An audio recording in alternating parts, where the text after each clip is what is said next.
Hello beautiful souls and welcome back to the channel. A few years ago I made a video while we were living in our small townhouse in Finland about transplanting garlic, and it is still one of my most watched videos. But now that I'm in Australia, I've learned so much about garlic, about the soil and about the climate differences, and I wanted to give you an updated practical walkthrough of how to transplant garlic into soil the right way. So whether you've got sprouted cloves from the pantry or young garlic shoots in pots such as these ones, I'll show you how to move them safely into the garden and what I would do differently right now. So bear in mind that this video is taken in Finland in our small little backyard, and you know, we just got the garlic shoots right over here. They're pretty long, but they have a long way to go until they are mature. So let's get started. Let's talk about Finland versus Australia and the climate differences and how that affects planting, just in brief general. So in Finland, garlic was planted before the snow. It overwintered beneath the frozen ground and it burst up in spring. Here in Australia, especially in temperature zones like Melbourne, we plant in autumn, so it grows through the mild winter and then it bulks up by spring. So whether you are in the north or you are in the south, transplanting garlic follows the same exact simple principles, just with just a few regional tweaks here and there. So when should you transplant garlic? So if you got sprouted garlic in trays or pots, if you have cloves growing indoors, if you have garlic that you accidentally pre-sprouted in the kitchen, you can absolutely go ahead and transplant them into the soil as long as the weather is cool and the soil is ready. So the best time to transplant garlic in Australia in terms of the temperature zones is anywhere between March to May, and in the cooler zones in anywhere between April to early June. So if you wait too long, they won't have time to develop big juicy bulbs before the summer hits. So with that being said, let's talk about generally how to transplant garlic into the soil safely, step by step. So first of all, as you saw here at the beginning of the video, we started by loosening up the soil. So you could use your own hands, you could use a fork, you could use a little shuffle here and there to fluff up the top 15 to 20 centimeters of soil, and then you're going to go ahead and amend with compost. So mix in the compost. If you have any aged manure, that would be also a bit of good as well. If you have a dash of blood and bone or wood ash, all these will add nutrients. So if you have them, mix them right now with the compost and then add them to the top layer of the soil.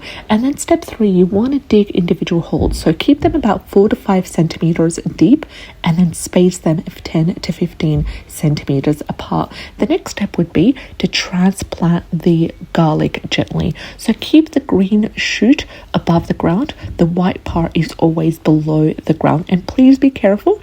You don't want to break the roots because they are very delicate at this stage.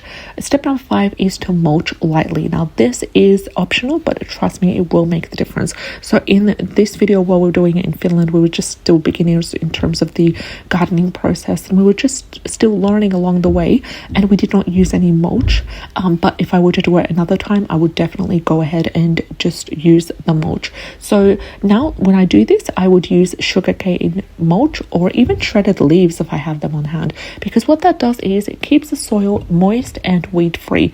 And the last step would be to water well after transplanting. So give them a deep drink, but please don't soak the bed because they are still fragile, and especially garlic is more prone to overwatering. So you want to keep the soil as dry in between waterings as well.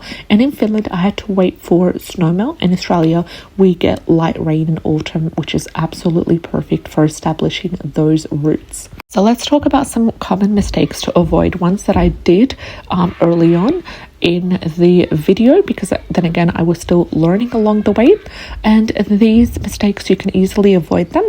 So one mistake is planting too deep.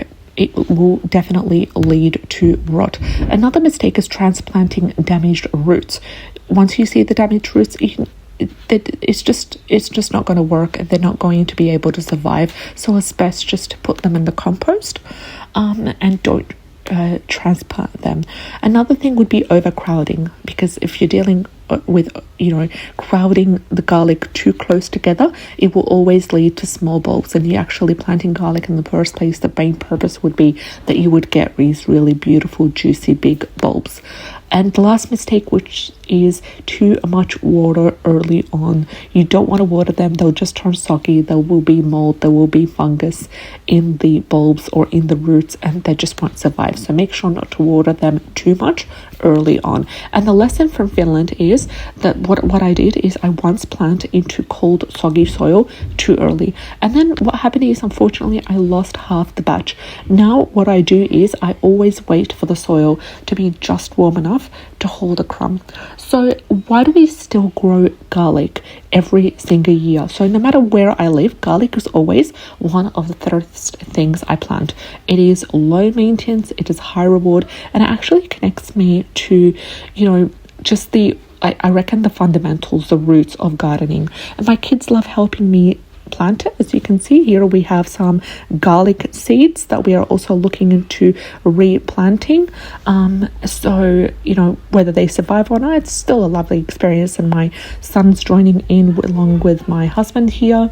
So it's more like a family thing as well. Everyone gets really excited, and every time we cook with the harvested garlic, I remember that we actually grew this as a family. It's like a teamwork, from a tiny clove to a full bulb. That's absolutely amazing, and it's just one of the miracles of nature. So whether you are in Finland, whether you're in Australia, whether you are anywhere in between, transplanting garlic is a wonderful experience, especially when you involve your family in it as well. So have you tried transplanting garlic? Did some sprout on your kitchen bench that you don't know what to do with? Let me know below. And if you like this video, give it a thumbs up, hit the subscribe. Don't miss out on my upcoming video on how to fertilize garlic for big bulbs naturally. Until next time, I'll see you in the next video, and don't forget to download my free garlic planting and transplanting checklist, available for you in the description link below. Take care and have a great day.